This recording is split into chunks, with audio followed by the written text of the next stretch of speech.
Saliwat, good morning. Morning. Padayon kita nga nagadayaw kay nagapasalamat sa aton ni Ginoo sa singation nga nakabalik kita kay nakatipon agod nga magsimba sa iya. So salamat niya sa blessing ni Lord sa aton sa bilog nga semana nga gitipigyan kita kay ikaw sa mga katalag. Amen. Now I invite you to open your Bibles in the Old Testament. In the Old Testament from the book of Ezekiel.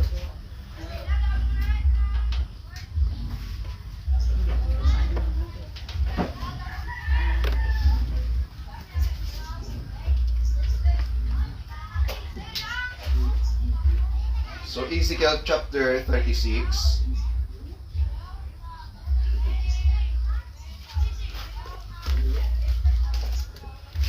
Chapter 36 verses 1 to 7. Although nga ang study natin subong mag-cover sa mga pila ka chapters, particularly in chapter 36 to 37. Ezekiel 6 pa sa Ezekiel chapter 36 verses 1 to 7. page 941. Page 941 in the Old Testament. 37. Chapter 36 verses 1 to 7. Okay, so 940. page yun siya. 940. Page 940 sa Ilonggo nga Bible. Okay, so basahan ko din sa akong electronic nga Bible, no? So verses 1 to 7 from the New International Version. May I request everybody to please rise as we give reverence to the Word of God. We're reading the portion of His Word. Okay, so Ezekiel chapter 36, 1 to 7. Son of man, prophesy to the mountains of Israel and say, Mountains of Israel, hear the word of the Lord. This is what the sovereign Lord says. The enemy said of you, Aha, the ancient heights have become our position. Therefore prophesy and say, This is what the sovereign Lord says, because they ravaged and crushed you from every side, so that you become the position of the rest of the nations, and the object of people's malicious talk and slander. Therefore, mountain of Israel, hear the word of the sovereign Lord. This is what the sovereign Lord says to the mountains and hills, the ravines and valleys, to the desolate ruins and the deserted towns that have been plundered and ridiculed by the rest of the nations around you. This is what the sovereign Lord says. In my burning zeal, I have spoken against the rest of the nations, against all Edom, for their glee and with malice. In their hearts they make my land their own possession, so that they might plunder its pasture land. Therefore, prophesy concerning the land of Israel, and say to the mountains and hills, and to the ravines and valleys, This is what the sovereign Lord says. I speak in my jealous wrath, because you have suffered the scorns of the nation. Therefore, this is what the sovereign Lord says. I swear with an uplifted hand that the nations around you will also suffer scorn. No kabay ang Ginoong Dios gid ang magpakamaayo sa mga pulong karon nga aton ginbasa, ginapabay ko nakamutan sa pagtuo. Magabang mo kita. Labing balaan gamanan nga Dios amon amay, nagapadayon kami sa pagpasalamat kag sa pagdayaw sa imong Ginoo sa sininga aga tungod sang bag-o naman nga kabuhi, bag-ong kagayunan nga nangin amon sa sininga tion, ang makapadayon kami nga makatipon kag makapamalandong sang imong mga pulong o Dios. Nagapasalamat kami sa protection, blessing nga naagom namon sa bilogid nga semana, nga ikaw nagatipan ka nagbantay sa amon, mangin sa adlaw man o sa kagab-ihon o Ginoo, ikaw ang nagtipig sa tagsa-tagsa sa amon, upod sang tagsa ka pamilya nga ginhatag nimo sa amon. So salamat gid nga sa siningation makapadayon kami sa pagtuon sa sining balaanon nga mga pulong Ginoo, nga magabulig sa amon sa pagpaintindi agud mahangpan namon Ginoo ang biblical nga prophecy. Lord, ari kami subong sa panag-on nga nagakakita kag nagaka-actualize ang mga fulfillment based on the Old Testament prophecy, O God, particularly in the Middle East, the land called Israel. Lord, today, nagapangayo kami sa kaalam, buligi kami, nga ini nga minsay Ginoo mangin isa ka informative on our parts, O God, agod may mga butang kami nga maintindihan, kag mahangpan, samtang nagatulo kami sang real nga mga events sa palibot namon subong. Ginoo, hindi man manamon matungkad ang kadadalman sa propesya, apang may mga bagay kami nga ma-appreciate sa gihapon kung ano ikaw ka faithful in keeping your promise, O God, that long time ago in the Old Testament, more than thousands of years ago, Lord, nag-promise ikaw sa mga bagay nga maanabo, kag gintuman nimo ina Ginoo, kag padayon nga nag-actualize ang mga propesya sa Old Testament. So Lord, today, opdi kami palihog, kag buligi kami. I-bless ini mga kauturan nga nagatutok ka nagapadayon sa pagtuon sang imong mga pulong Ginoo pagi sa Biblia. So ginasurrender ko ini amon pagpamalandong nga mabuligan nimo kami Ginoo amon ini maintindihan. Salamat gid sa ngalan ni Jesus Christ. Kabay pa. Okay, again, good morning. Kag pasalamat kita. For now, nag-stop kita sa aton discussion about the book of Acts chapter 4. So may time mabalik lang kita dira tungod recent or presently ari kita subong ang bugos ng kalibutan naga-focus sa event somewhere sa Middle East, ilabi na gid ang nation called Israel. So I hope nga ma-visualize naton kung ano kadako subong ang duta sang Israel, kag kung ano kadako tani sang duta nga gin-promise sa ila, and I believe nga kung ano gin-promise ni Lord amo ginaiya someday ang matabo, no? So may mga pila diri karon ka mga bagay. This is part of the historical event and the prophetical event nga gin-record sa book of Ezekiel. Now, ang chapters starting 36 pakadto sa katapusan nga chapter sang book of Ezekiel naga-record ina sang coming or event nga matabo in the future. But in chapter 36 to 37 is the re-establishment or the fulfillment of the re-establishment of the nation called Israel. Ara dirang fulfillment na sa chapter 36 and 37. So pagdapos sa 38 to 39, ina siyang event nga gin-record dira known as the Great Battle called Armageddon. And we are heading to that event kung tulokon naton ang panorama sang event sa Biblia na binagay sa Old Testament. No, dira na da makita ang ginatuag naton the Great Battle called the Battle of Armageddon. So if God allows us ang mga kagayunan nga mastadian naton ina ang mga chapters, dira naton makita that one of the nation nga gin-declare dira the King of the North nga una nga mag-atake sa Israel that time. Ang King of the North, ginatulok ina siya nga ang exact location known as Egypt. Now, dira naton someday makita kag matun-an ina nga lugar kung paano na sila ma-destroy sang Israel, no? So after sina in chapter 39 tubtob sa 40 katapusan nga chapter, ang record dira known as the millennial reign of Christ. And what is that word millennial? The word millennium is the word 1,000 years. So ara dira gin-record. Now, balik kita para maintindihan naton kag ma-connect naton subong. Nya aamo ini ang nagakatabo sa Middle East from the very start nga nangin nation ang Israel until now. Wala untat ang handong sang iban nga nation nga i-destroy sila, no?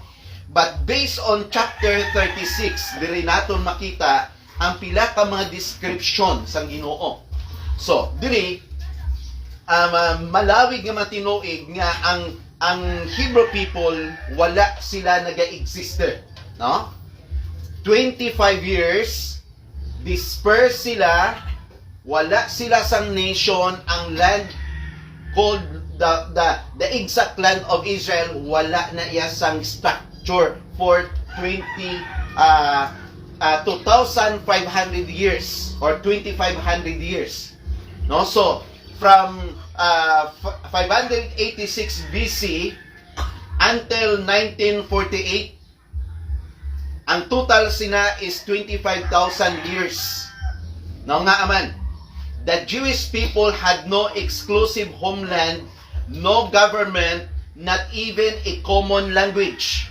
Because when the Jews taken captive to Babylon, they would adopt the Aramaic language of the Babylonian. No? So wala sang Hebrew language nga nag-exist at the time. In 2,500 years. Nga aman, ang mga Hudeo, ginkuha sila, ginkaptive sila sang Babylon sa malawig nga matinuig, ang iba nag-scattered sa iban nga mga pungsod, kag ang nation, ang land, wala sang structure. No? So wala sang development ina nga lugar tungod dira damo-damo na ang naga-star kag naga-occupied nga foreign people, in sari-sari nga mga rasa. No? So, wala sila sa kaugalingon nila nga homeland, wala sila sa kaugalingon nila nga lingwahe. That's why ang ilang nang ginahambal Aramaic lingwahe sa Babylon. So kung nadumduman ninyo nga even in the New Testament times, si Jesus Christ wala man gani naghambal Hebrew, Aramaic. Nga tungod kwan sila, sing nakamerge sa sila ang lingwahe nga ginagamit sa iban, dira na nagalin. No? So,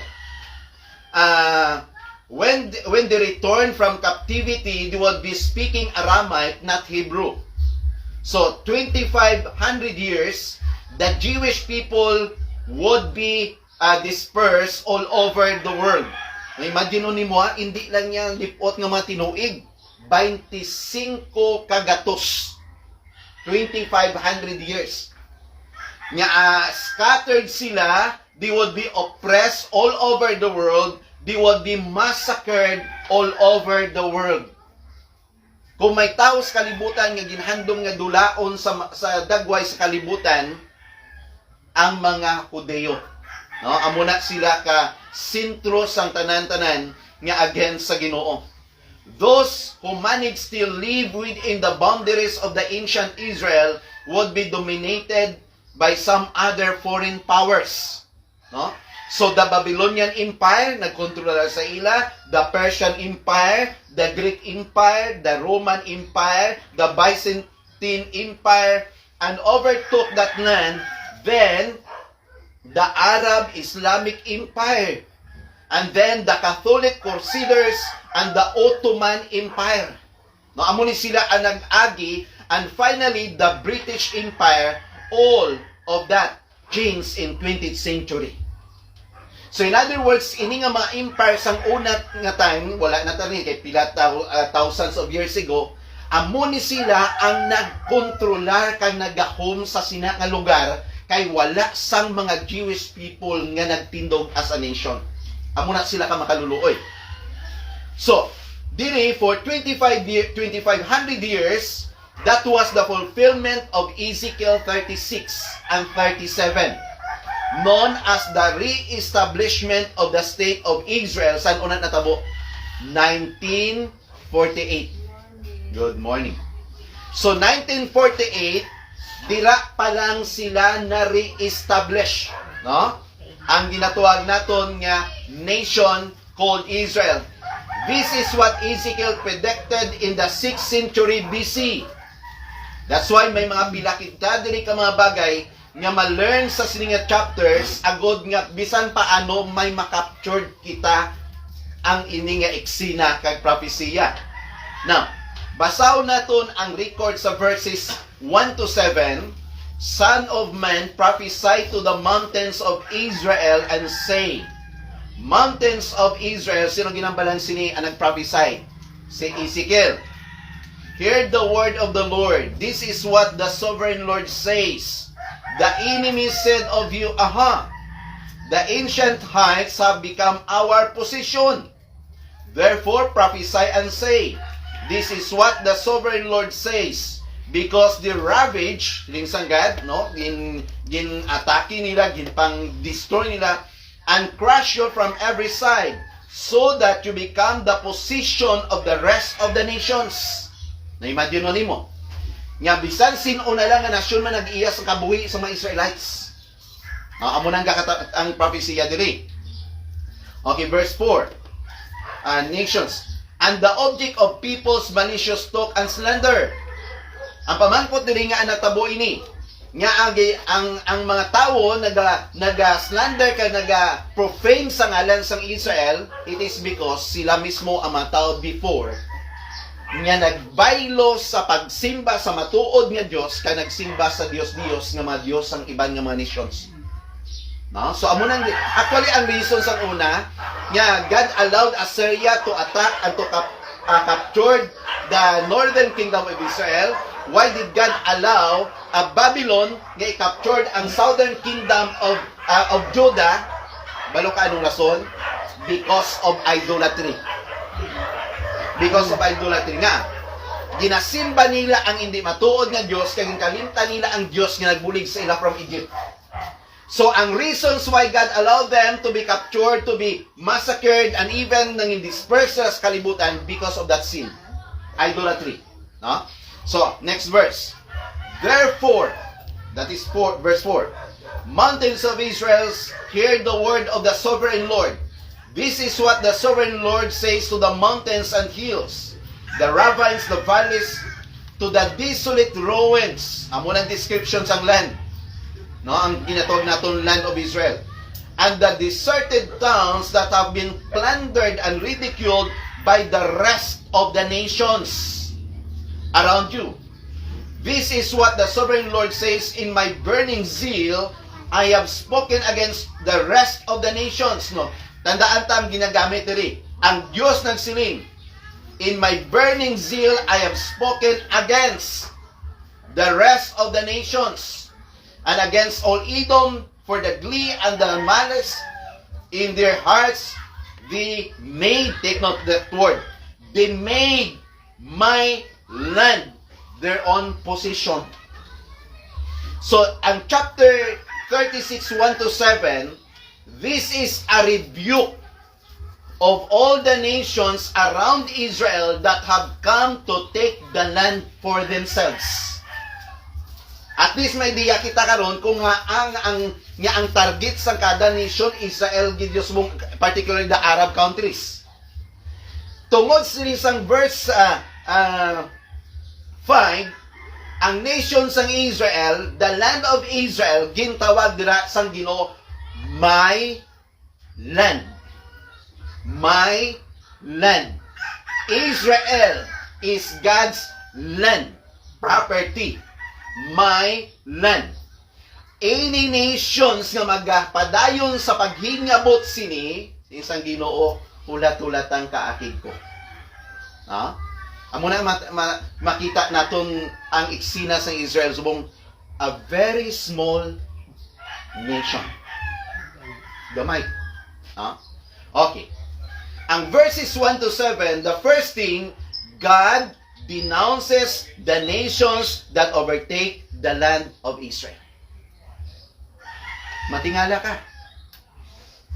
That the only Jewish people or the Jewish people are the only people on earth who have been given title deed by God to certain real estate on the earth. Ang Jewish people lang, ang klase sang tao, ang gintagaan sang Diyos, sang title deed, titulo sang duta sa kalibutan. Wala sang iban nga nation, even our nation. Only the Israel given by God a title deed of the land. Ginhatag niya sang Ginoo sa ila, inyo ginaya. No, amo na dalang natabo. So the Jewish people are the only people on earth who have been given title deed by God to certain real estate on the earth. And when other people try to confiscate that land, God will rise up in anger against those nations. So, actually, ang aton message subong medyo, kung daw hindi mulab ang prophecy daw medyo mabuday ka. No? Pero ang point ko lang di para maintindihan tanga amo ni nagakatabo subong. Ha? So, remember, sinisang That's why God calls it my land. My land. And my land, ginhatag ko ni sa mga Hudeo. So, makita natin dili kaon ang measurement supposed to be sang land nga ginaposes dapat sa mga Israelites. Okay. So, since ang verse 5, naman ay number sa verse 5. No? So, they make my land their own possessions so that they might plunder its pasture land. Damo-damo na tinguha na nag-agaw. Okay. No. Gingamit nila my land, my jealousy, my fury. So, take note, there were no Jews until God providentially decided that one Gentile by the name of Abram would be source of the people who did not yet exist. Si Abraham ang tawo nga amo ang origin, the source, sang isa ka klase sang tawo nga wala pa nag-exist at the time. Okay? So God tapped him as the pagan worshipper, or Abraham was living in the land of the Chaldeans, which is ancient Mesopotamia, which means the land between two rivers. Amo nang Mesopotamia. The land between two rivers. Ano na sa rivers sa Old Testament? The river of Tigris and Euphrates. And this place now called Iraq. Iraq. That's why sin ko kagina na-discover ko based on my study that kung tan-awon tagida ang bloodline ni Abraham, he was an Iraqi. Because Mesopotamia, the place, the ancient na ginkuha sang Ginoo that time, ang present nga name sang lugar is Iraq. Di makasingka, oy, Iraqi gali siya. Amo nang ancient history. Amo nang history nga bago talagang di-discover. Pero, ginkuha da sa San Dios, take note, Abraham was an idolatrous. Living with the people, with his own people, and with his own family in that place. Kung ano man niya ang providential plan sang God, ginkuha iya si Abraham, kuhaon ta kada, bayaan mo na da, kay maglakat ka sa lugar nga ipakita ko, magahimo ka sang thousands miles of journey to madaputan mo ina nga location. Because I will make your name great, and I will make you a great nation. That time si Abraham way kenchindi. Why? Because si Abraham kag si Sarah wala na tuyas ang tsansang makabata. And that is the word miracle. So ang natabo, ginkuha sila sa lasang Ginoo, nag-travel sila, nag-journey sila thousands of miles, nga nakadabot sila sa lugar nga gin-consider the place called the land of promise. Pero that time, hindi yan na-possess. Tumodamo na to sa may nag-istara. No? That even kung nadumduman ninyo ang ancient history about pagwa sa mga Hebrew people from Egypt, and after 40 years, they possessed the land, wala nila insigida na kwa, kinanglano nila nga i-declare ang war against the 16 tribes or 18 tribes nga ato dito, nga tungod sa sulod sa malawig kag ginatos ni nibo ka tuig, may naga-star na sa isa ka duta nga iya sang Ginoo ginaman sila. Kamo na kaysa no, kung may duta ka tuod bla, kag pabayaan mo kay istaran sa mga tao, malingid dito ulo mo kung paano mo sa palinon. Kag kung sumala ka pa, natingala ka nga may title ka, may title man sila sa no, kay gali sila nag-develop man, nagtingwa man nga pag-titulan ang kaugalingon mo nga duta. So ma-prosper na lang imong kaso kung ang imo iya daan ang title, amo yang nauna nga naka-title gila honor, no? So amo ini Abraham, a Gentile worshipper nga ginkuha sa sang Ginoo sa sining nga lugar, kag gingamit siya sang Ginoo, no? So Abraham as a Gentile, he worship pagan gods, but God appears to him and speak to him, and God promises him, and God makes a covenant with him that out of his seed will come a race of people that up to this point did not exist yet. So dito nasugod nga natawo si Isaac, and from that Isaac, Jacob natawo, and from that Jacob's family, that 12 tribes nag-start sa pag-exister. Kag inang panimalay ni Jacob nang in-enslaved dito sila sa Egypt for 430 years, pagwa nila, lapit-lapit na sila 3 million. Nga nag-cross ang border, ka nagsipit sa Ginoo ang ginatawag na Red Sea, ka nag-travel sila sa more than 9 miles ang distansya sang Red Sea. Sang tuwang gabi, nga ginlakat nga bilogid nga gabi. No? So from one man, kag naglawig ang mga tinuig nga nagdapot sila, almost lapit-lapit sila 3 million to possess that land. So amo na natabo. God called Abraham to leave his country in Iraq and to make 1,000 miles journey into the land that I promise you and of. And thus the nation were born. The nation itself was established in terms of boundaries. Now God gave the title deed this land to Abraham and to his descendants. Ano ang balasang Ginoo sa kay Abraham? Genesis 15:18. Ara dira. Paano naton kasigurong ginatag sa Dios siya? Genesis 15 verse 18. On that day, the Lord made a covenant with Abraham and said, to your descendants I give this land from the locations ni from the river of Egypt to the great river of Euphrates. Take note. Halin sa river, boundary sang ginatawag Egypt. Halin sa suba sang Egypt, inyo na that property. Ang iyasin niya, measurement pa kadto sa great river known as the river of Euphrates. In other words, partly, ang portion sang Egypt, dabot na da siya.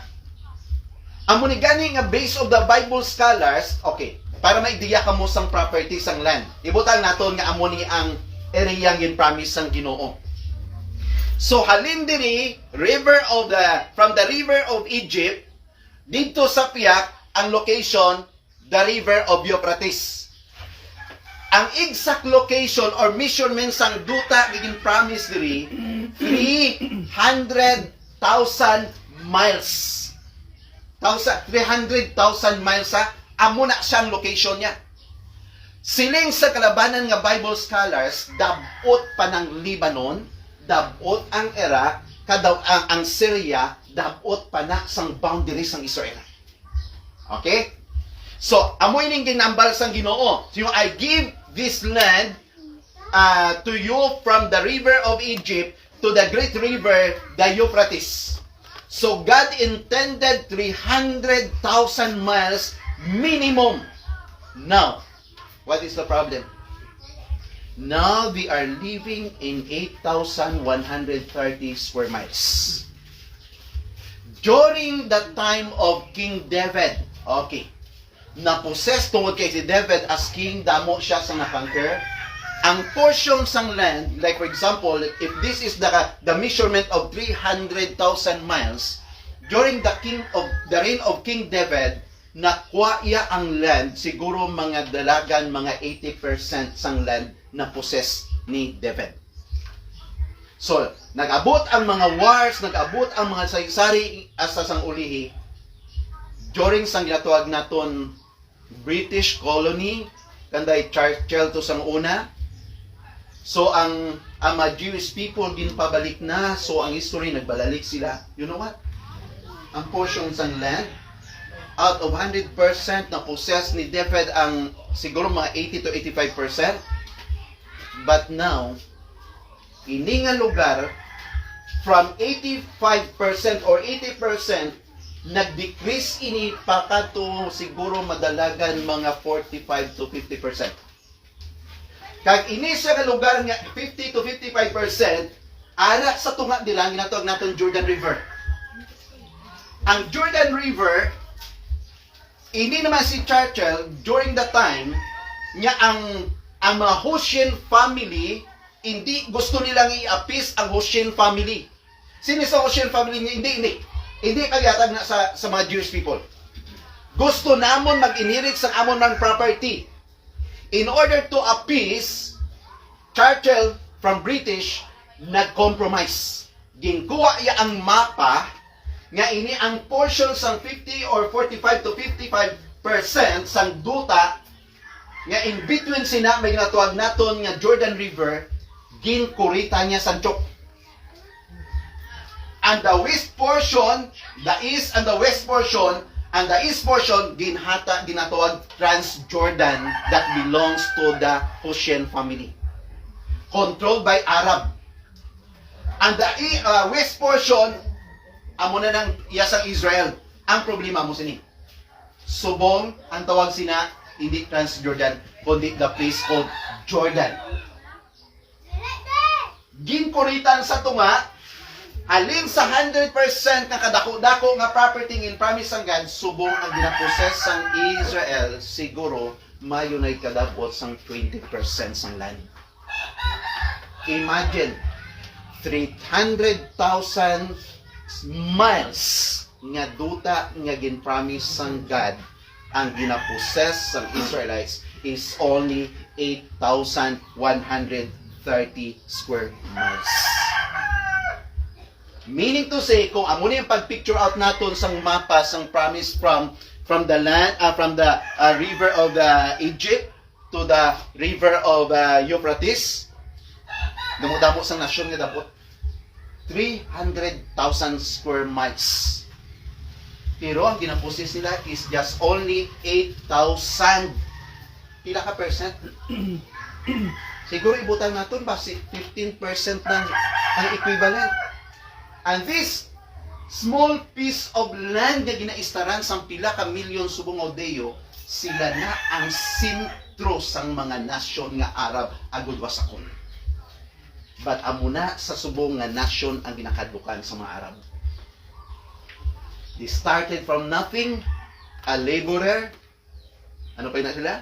A slave. Nag-abot sila sa sinanglan. No weapons. Why na slave? They started from nothing. So at least ma-picture out nyo subong, nga gin-promise ang Ginoo, shall we say, do amo nibing mapa, sa 300,000 miles, subong ang ginaistaran gidyan nila ang measurement is just 8,130 square miles. May gamay, no? Jordan to person. Gamula na siya. Super ti kagamay. So that's why at least may ideya kita. So sa time ni David 5 amutong natabo ang Israel ang teritorya nagdako pero ti nag-change ang history sang kalibutan sa ilang mga wars. Kay 1917 after the World War I. So ang Britain nag-defeat sila o na-perde nila ang Ottoman Empire. The Ottoman Turks were allies of Nazi Germany. 1917, Britain took the territory from the Ottoman, no, mga Turkey. And they declared 1917 to establish the homeland for the Jewish people, which they had not had for up to this point about 100 years.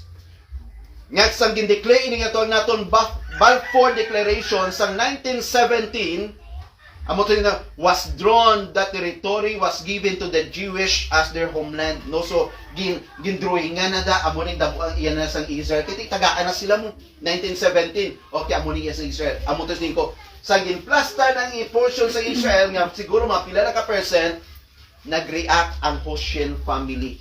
Subong ang Jordan controlled Japon na by the clan halin sang una 1946 until now still sa Japon Hussein family ang nagakapyot sila.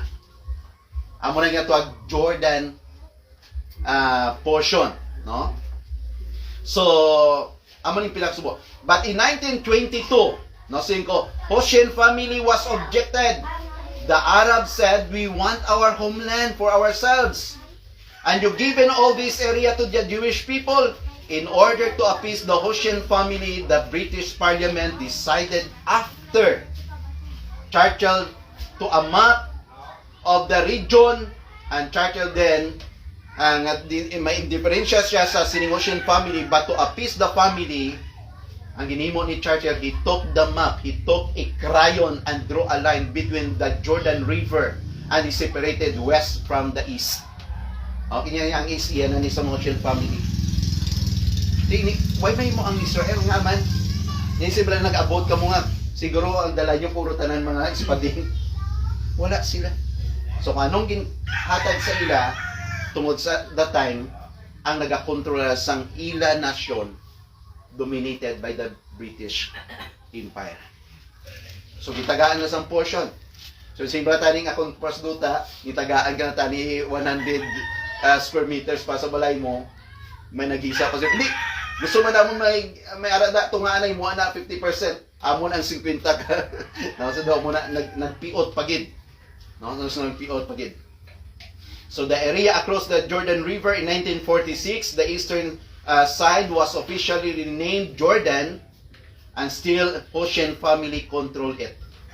God intended for the Jewish people 300,000 square miles minimum. Now, they live in 8,130 square miles.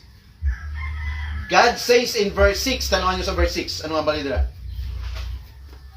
Therefore prophesy concerning the land of Israel, and say to the mountains and hills and the ravines and the valleys, this is what the sovereign Lord says, I speak in my jealous wrath because you have suffered the scorn of the nations. No? So, diri, ang ginpahayag diri that God says here, my land on to the Jewish people, ginhatag niya sang Ginoo. No, so remember that God denounces the nation ni nagkuha sini against. Second, God defends Israel for His name's sake. God defends Israel for His name's sake. Okay, tanaw natin sa 22 to 28. Ari din record. Starting verse 22. Okay. Therefore says to the Israelites, this is what the sovereign Lord says, it is not for your sake, take note. Gindefensan sang Ginoo ang Israel, hindi tungod sa Israel, kundi tungod sa ngalan sang Ginoo. Okay. Niya. This is what the sovereign Lord says. It is not for your sake, people of Israel, that I'm going to do these things, but for the sake of my, what? Holy name. Which you have profaned among the nations where you have gone. Nga man. Ang ginadefensan sang Diyos niya Israel, hindi for the sake of your land, but for the sake of my name, tungod sa inyo, ang ngalan ko ginpakamalao sa iban nga mga nations because sang ginapanghimo ninyo sang una sa akon. Grabe lang gidyaning ang Ginoo. Remember, just like Abraham, kung ano kita nakaabaton sang grasa sang Dios. Nakabuhi kita sa klase sang pamilya kag sa klase sang grupo sang tao nga nag-exist sa kalibutan nga wala relasyon sa Dios, but God called us through His grace. Ginkuha kita sang Ginoo in order nga manghatag naton ang aton tanan nga mga pagdayaw kag pagpasidungog sa iya. He called us from darkness. He called us from the bondage. He called us from the power of the enemy. He called us from death. And that is the grace of God. And now, padayon kita nga naga-enjoy sa sinang nga grasya sa Ginoo, blessings sang Ginoo, not because of us, but because of His name's sake. Kagdiri amo ni ding natabo. Nga di, I'm going to do these things, verse 22. But for the sake of my holy name, which you have profaned among the nations where you have gone, I will show holiness on my great name. That's why we Christians, we are the representative, we are the ambassadors of Jesus Christ. Ano man ang butang ay muo naton as a Christian, kung maayong ginimo naton, ang matao nagatulok niya kanami sa kabuhi sa mga Christian. But as Christian, ko ang ginahimo naton hindi maayo, they blame God, they blame Jesus Christ because of us. We profane the name of our Savior. But since ang Ginoo diri, I will show the holiness of my great name, which has been profaned among the nations, the name you have profaned among them. Then the nations will know that I am the Lord, declares the sovereign Lord, when I am proved holy through you before their eyes. For I will take you out of the nations. Take note. Dispersed throughout the world, scattered throughout the world, but ang prophecy sang God, kwaon ta kamo, halin sa sari-sari nga nation, kag ibalik ta kamo sa duta nga inyo na iya dapat i-possess. No? So, ano ang balas sang God? Okay. For I will take you out of the nations, I will gather you from all the countries. From all the countries. Saan rin natabo? 1948. Ang re-establishment, regathering of the Jewish nation. So, siningin sa Ginoo, I will gather you from all the countries and bring you back into your own land. I will sprinkle clean water on you and you will be clean.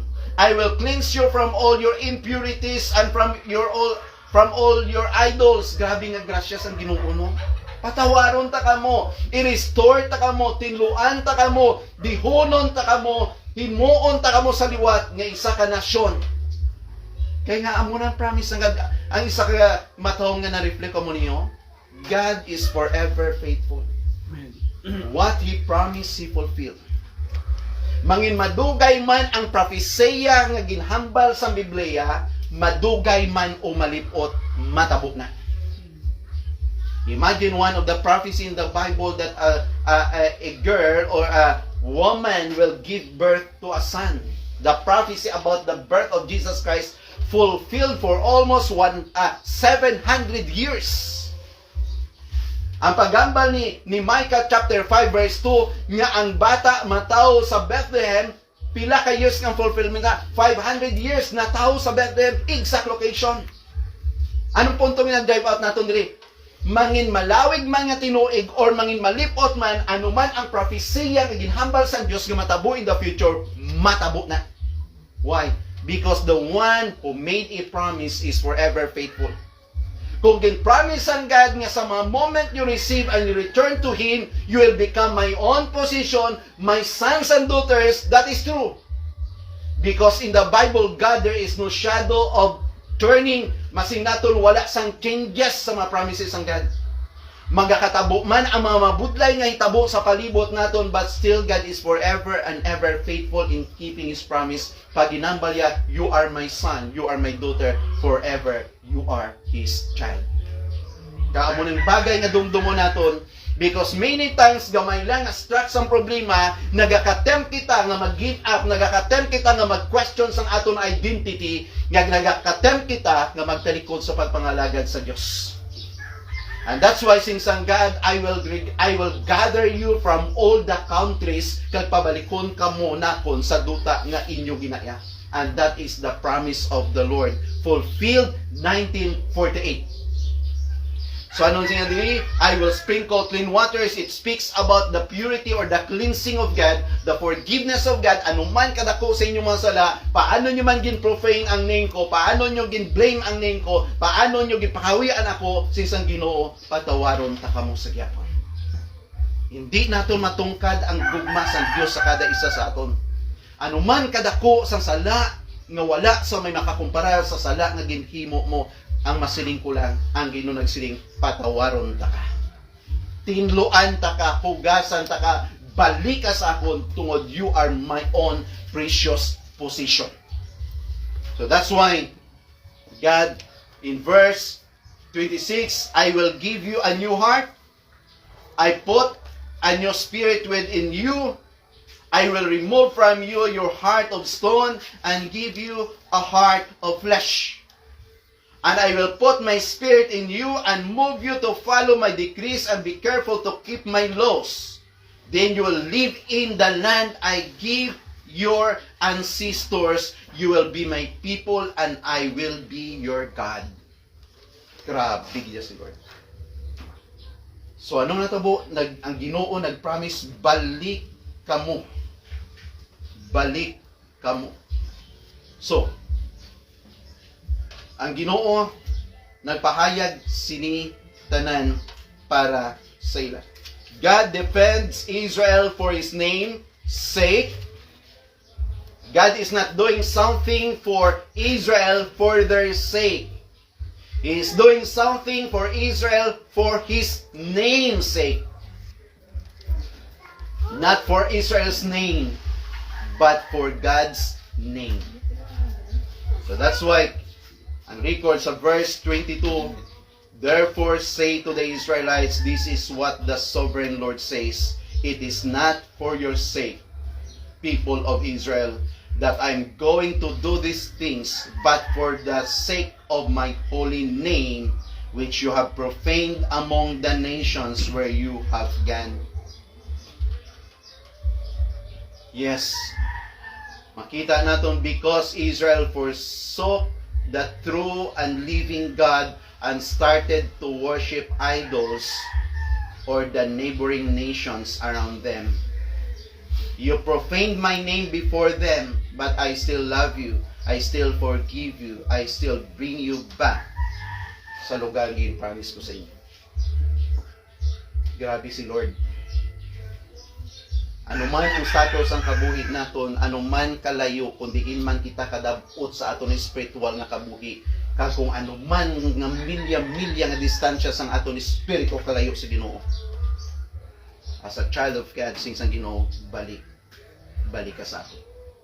I will forgive you. I will cleanse you. I will put my spirit within you. I will change your heart. I will change your name. Grabe si Lord.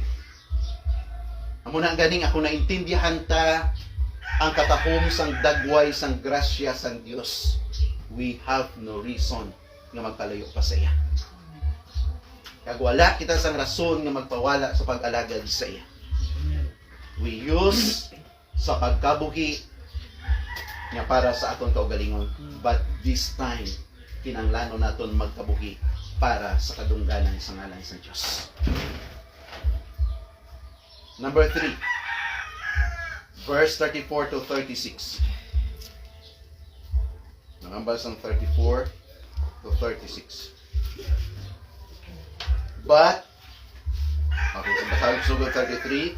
This is what the sovereign Lord says, on the day I cleanse you from all your sins, I will resettle your towns, and the ruins will be rebuilt. The desolate land will be cultivated instead of lying desolate in the sight of all who pass through it. 35. They will say, this land that was laid waste, take note, tanawan nyo, observe nyo ang word na. Ini, nga duta, nga santo, wala gid sing kapuslanan, has become like a garden of Eden. Ano ba lang land sa Israel? Disyerto. Ano ba lang compare naton ang garden sang Eden? Ang garden sang Eden, dira nagatubod ang tubig pakadto sa 4 ka suba. The great river of Euphrates, the Tigris, the Gihon, and the Pishon. Dira ang tuburan pakadto sa 4 ka suba. Ano nga balsin Ginoo sa Israel? Ininduta nyo nga wala pulos, induta nyo nga hindi fertile. Imagine ang land sa Israel, in the previous duta nga hindi mabuhi ang tanom. Desert gani, wala sang source ng tubig. Pero anong promise ng God? I will make your desolate land like a garden of Eden. Anong mo sino-sina? Prosperity. No? Prosperity. In other words, that God declares, number 3, He declares Himself to all the nations that through the establishment of Israel. So in other words, after 2,500 years, the land was desolate, but now, ang duta sang Israel, pinaka-fertile nga duta sa kalibutan. In 1948, and since Israel has become one of the most prosperous, one of the most masignaton, fertile, prolific nation on the planet. Okay, basahon ta bala ang record sa Isaiah. Okay? Isaiah 27 verse 6. Okay, the book of Isaiah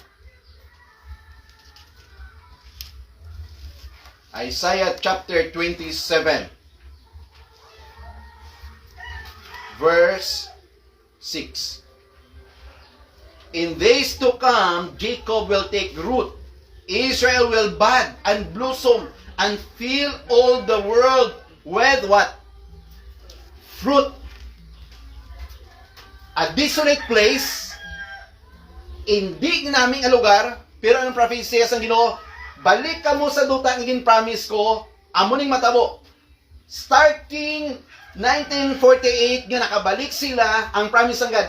Ining duta nga desierto, desolate, hindi productive, himuon ko rin like a garden of Eden. Anong ang bala sa Book of Isaiah? In days to come, Jacob will take root. Israel will bud and blossom. In other words, kasubong sang tanom nga wala katilaw sang dahon, wala katilaw pamula kag pamunga, linya pabulakon ko siya kag ano nga balida arang last word, and fill all the world with fruit. What does it mean? Punoon kong kalibutan sang frutas. Okay, ari ay. Israel today the number 1 exporter of fruits to Europe because of their drifting irrigation. I don't know kung di nila nagkuha sang source ng tubig nila. Only Israel ang nagtanom sa disyerto nga wala sang mga tanom nga nagtubo. Ang disyerto gintamnan sa mga citrus, mga oranges, na buhi dahil nga bisan disyerto, may connection sa mga pipes nga 24 hours non-stop nga sige tulok sa tubig. Ang disyerto may mga tanom, nagdamo ang mga citrus nila because one of the biggest exporter sang citrus nga product, Israel. Grabe. No? So today, Israel, the number 1 exporter of fruits to Europe. Sa Europe Israel ang number 1 nga naga-supply sa mga prutas sa ila. Alin sa oranges, all the citrus, pakadto sa mga tomatoes, pakadto sa mga tanan-tanan mga grapes, klase sa mga prutas nga perti importante sa tao. Citrus fruits are currently Israel's major agricultural export and export more than $1.3 billion worth of agricultural product every year. Ika mo na lang yung total sa tinaga nga billion ha. $1.3 billion a year ang ila gina-income sa ila frutas. Nga anong promise ni Lord and fill all the world with fruit. Meaning, ang Israel, a desolate land, will produce sa tanan nga nations ang ila mga patubas. Kag ang Israel nagagain $1.3 billion every year. An amazing thing on the part of Israel that nakabaton sila since 1901 to 2018. Ang nation ng Israel nagbaton sang 90 Nobel Prizes. For what? Because of their contribution to the world. Atong gamay-gamay nga land, nga pinakagamay pila lang ito isintuman? 2%. More than 2%. Kagamay-gamay nga percentage. Pero among the nations sa bugos kalibutan, only Israel ang nagbaton sang 900 Nobel Prizes because of their contribution to the whole world. 23% awarded to the Jews because of the contribution to the world. Muslims have been awarded 12 Nobel Prizes. Ang mga Muslim, 12 lang ka Nobel Prizes. Ang Israel, 900. Imagine. So that's why grabe ang promise ni Lord. Pabungahon ko, pakamayuhon ta kamo. That's why ang last thing nga record dira sa aton nga text in chapter 37. Allow me to read chapter 37 verse 1 to 14. Okay? The hand of the Lord was on me. Ang words na di, ang ginatawag naton the valley of the dry bones, this is the picture of the dead land. And he brought me out by the Spirit of the Lord and set me in the middle of the valley. It was full of bones. He led me back and forth among them, and I saw a great many bones on the floor of the valley, bones that were very dry. He asked me, Son of man, can these bones live? I said, Sovereign Lord, you alone know. Then he said to me, Prophesy to these bones and say to them, Dry bones, hear the word of the Lord. This is what the Sovereign Lord says to these bones. I will make breach enter you, and you will come to life. I will attach tendons to you, and make flesh come upon you, and cover you with skin. I will put breath in you, and you will come to life. Then you will know that I am the Lord. So I prophesied, and I was commanded, and I was prophesying. There was a noise, a rattling sound, and the bones came together, bone to bone. I looked, and the tendons and flesh appeared on them, and skin covered them, but there was no breach in them. Then he said to me, Prophesy to the breath, prophesy, Son of man, and say to it, This is what the Sovereign Lord says, Come, breath, from the four winds, and breath into this slain, that they may live. So I prophesied, and he commanded me, and breath entered them, and they came to life and stood up on their feet, a vast army. Now take note. Then he said to me, Son of man, these bones are the people of Israel, and they say, Our bones are dried up, and our hope is gone. We are cut off. Therefore prophesy and say to them, This is what the Sovereign Lord says, My people, I am going to open your graves and bring you up from them. I will bring back to the land of Israel, and then you, my people, will know that I am the Lord. Then I open your graves and bring you up from them. I will put my spirit in you, and you will live, and will be settled you in your own land. Then you will know that I am the Lord. Have spoken, I have done it, declares the Lord. What does it mean? Ang picture sang land sang Israel during the time of the prophecy of Ezekiel is like a valley of a dry bones, meaning dead. Wala kabuhi. But since ang God, ano nakita niya, Lord? Nakita ko bones, mga tulan. It means death. Nga man, wala na sang mahudiyo. Nga but prophesy to that bones, nga mabuhi sila, makarecover sila, magabalik sila, kag anong saying sa Bible? Sa pagtindog nila from bones, ang ila tendons na connect, ang ila mga bones, may flesh, and then naka-recover ang pagpicture out sa skin. Anong word nilang gingamit? That is in verse 10.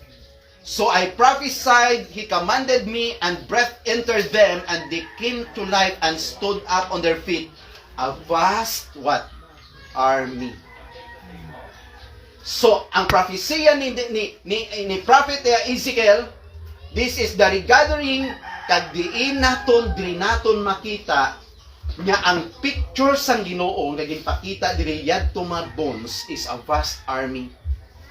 Balo ka mo nga, ang reserve, ang army sang Israel nga active subong daw pila ka thousand, but more than 100,000 ang reserve sang ila army. Ano ang ginapakita naton diri? So sa pag-regather nila, pagbalik nila naton, wala sila identity, wala sila sang common nga lingwahe. Hindi sila mag-intindihanay. And there was a man in his own family nga nag-study and they speak out sang ila kaugalingon nga language, their own family Hebrew.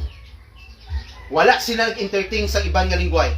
And from this family talks Hebrew language, ginstunan sa iban ng mga family that time from Aramaic, they study Hebrew from this family, and then nag-scatter tungod kinanglanon nila nga ma-identify sa kalibutan not as Aramaic but magahambal sila in one common language known as a Hebrew language. So anong ang mga grupo sa tao nga nagbulig diri? Mga Zionist. Gitingwaan nga makontak ang iban nga mga nations kag matingwaan nga mapabalik ang mga Israelites. That was 1948. They started as a nation, nagsugod silang mag-speak their own language as a Hebrew people. But take note, that was the time. 1948 is the beginning of a trouble. Why? Sa 1948, starting on that year, bira na nakataya ang mga patalom, mga hinganiban, mga kanyon, mga armas sang Arab nation starting 1948. Kag kung tanaw mong history sang war, wala da nag-untat until now. That's why nagsugod sila sa nation, nagsugod ang dako nga kumusyon. But we thank the Lord because I believe nga magakabilin sila nga mga victorious because the Lord is on their side. So church, this is a demonstration. God demonstrates His power and faithfulness through the reestablishment of Israel.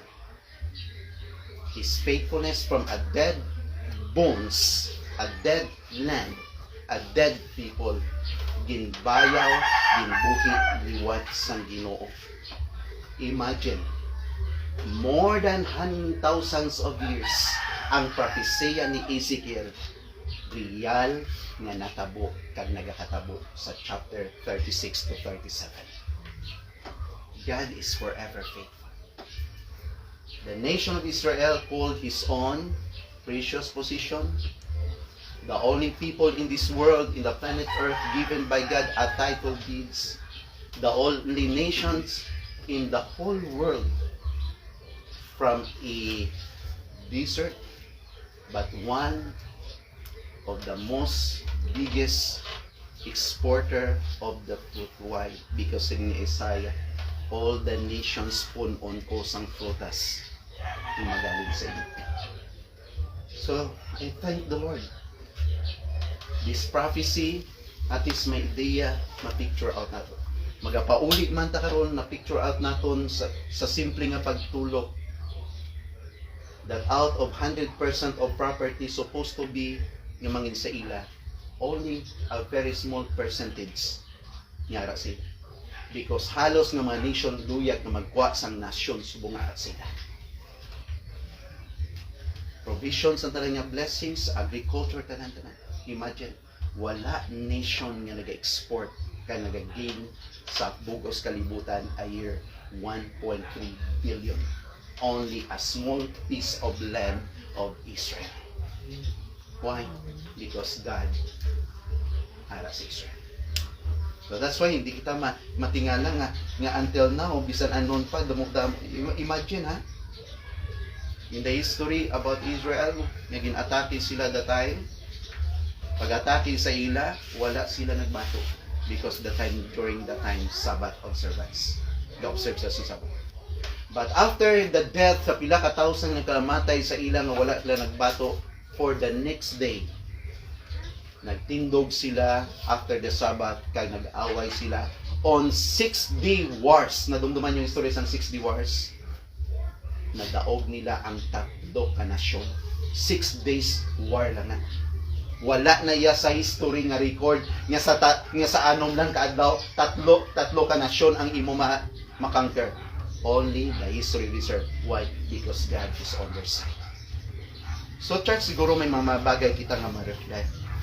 We thank the Lord that we belong to the promise of God. Anuman ang aton kabuhi, kag anuman ang klase sa kabuhi naton, still we enjoy the faithfulness, the blessing of God's forgiveness, the blessing from the Lord sa anuman nga ara sa aton. I thank God because this is the promise of God. I will bless you. I will protect you. I will forgive you. That's why the Israel still remain. Amen. Lord, madamo gid nga salamat nga gin-allow nimo kami to study the history, the prophecy. Ang amon di Ginoo pinaka-intention nga makita namon kag ma-connect namon sa nagakatabo subong Ginoo. Recently, ang nagkalamatay somewhere sa Israel to Gaza, Lord, na siguro madabot na mga 4,000. But sa gyapon Ginoo wala pa natapos ang war.